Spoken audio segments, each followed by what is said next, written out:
How's it going, everybody? Today we get to talk about the spiritual discipline of apologetics and the role of apologetics in youth ministry. For me, apologetics has been very key ever since I became a Christian.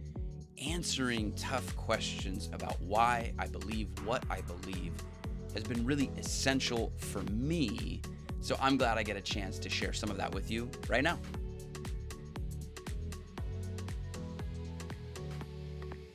All right, for the purpose of this lesson together, we're going to try to just do a basic intro into what is apologetics, why I think, we need to incorporate this into our youth ministry. If you haven't been over the last, 100 years, we should have been.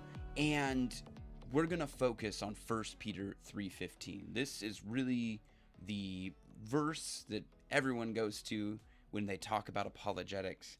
And I'm going to hopefully point out a few things that maybe get overlooked in this discussion on what apologetics is, why we should do it. And in the beginning, I talked about apologetics as a spiritual discipline, and I'll tell you why I think that as we go forward. But one of the things that I think is missed when talking about apologetics and when looking at 1 Peter 3:15 is the context of 1 Peter 3:15.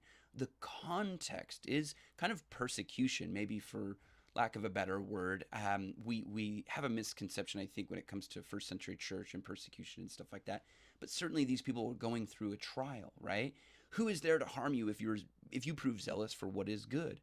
But even if you should suffer for the sake of righteousness, you are blessed. Do not fear their intimidation and do not be troubled. That is the context here. And then we launch in to the idea of apologetics. And I think that is key because in the midst of trial and maybe even conflict, there is this encouragement not to necessarily enter into argument, but to bring hope.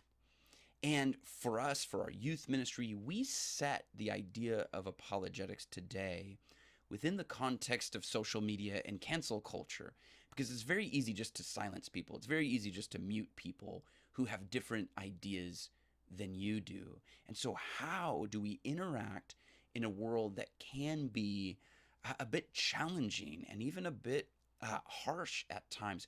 How do we engage in meaningful conversation in this world? So we look at it, sanctify Christ as Lord in your heart. If this is not an indication of a spiritual discipline, I don't know what is. Sanctify Christ as Lord in your heart, and now always be ready to make a defense. This is where most people focus when it comes to talking about apologetics, and rightly so. The word defense here is the word for apologetics. It's apologia in the Greek. It's not apologizing so much as it's appealing. Make an appeal to someone. Give an answer back. The setting sometimes would have been in a courtroom. You can think of Socrates here and having to give a defense, having to give an answer for why you believe what you believe. And so that's where the word comes from, and that's important, but I think it's often highlighted to a fault, and then we miss this.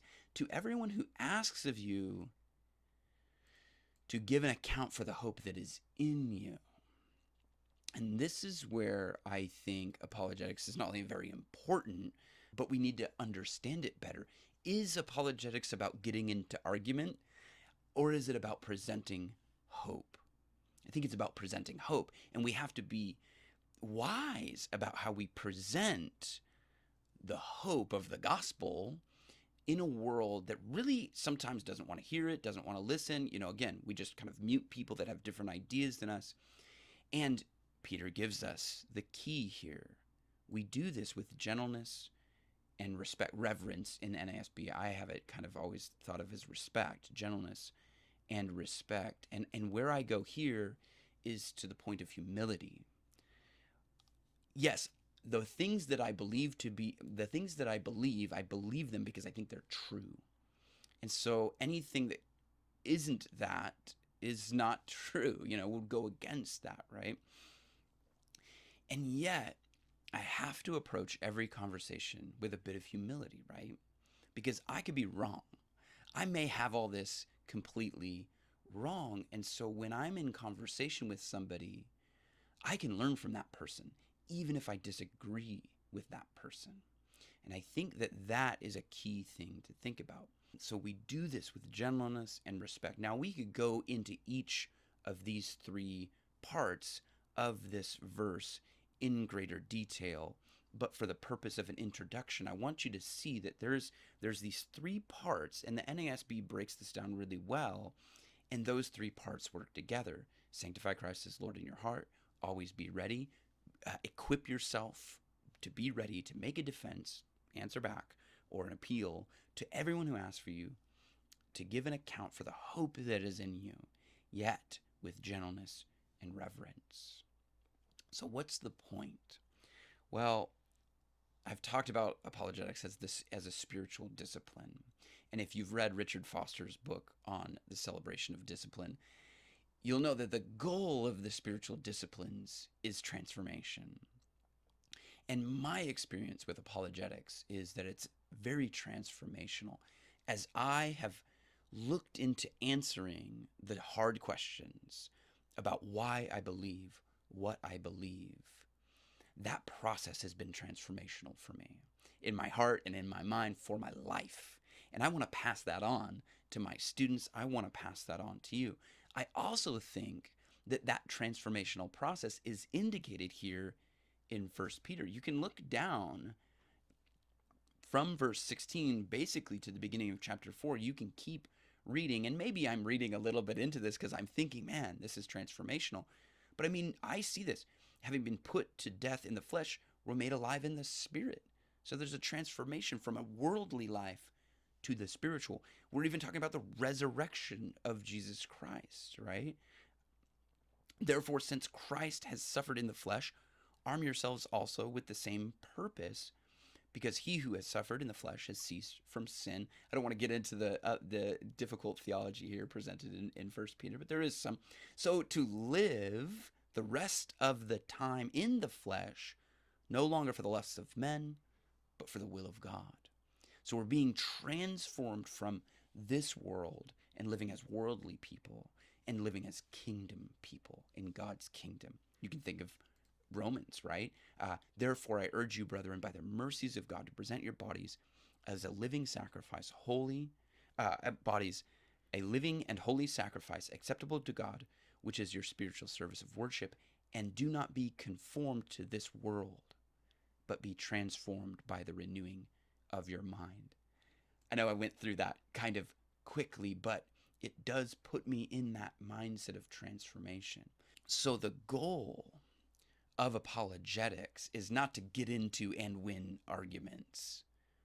The goal of apologetics is to present the hope of the gospel, the hope that we have in Jesus, because when we find Jesus, we are transformed. And that transformation is not only true of us as individuals, but it's true of our communities. And so that's why I think, man, not only is apologetics a key component to any youth ministry, because we need to be answering the tough questions, but we need transformation. The world is kind of a hopeless place. So much so, and give me your feedback here, because I'm curious if you're a youth pastor, if you're a parent, if you've incorporated apologetics into your youth ministry, there's even a sense of like not asking questions anymore. Is that because we don't have a hope for an answer? Like when I was young, it was like, man, I had so many questions, right? I was just full of questions. Are we full of questions today? Or are we a community? Are we a culture that lacks hope in finding answers? So, man, more so now than ever, apologetics needs to be a part of our youth ministry. I know that this is an introduction to that, but I hope that this can be beneficial.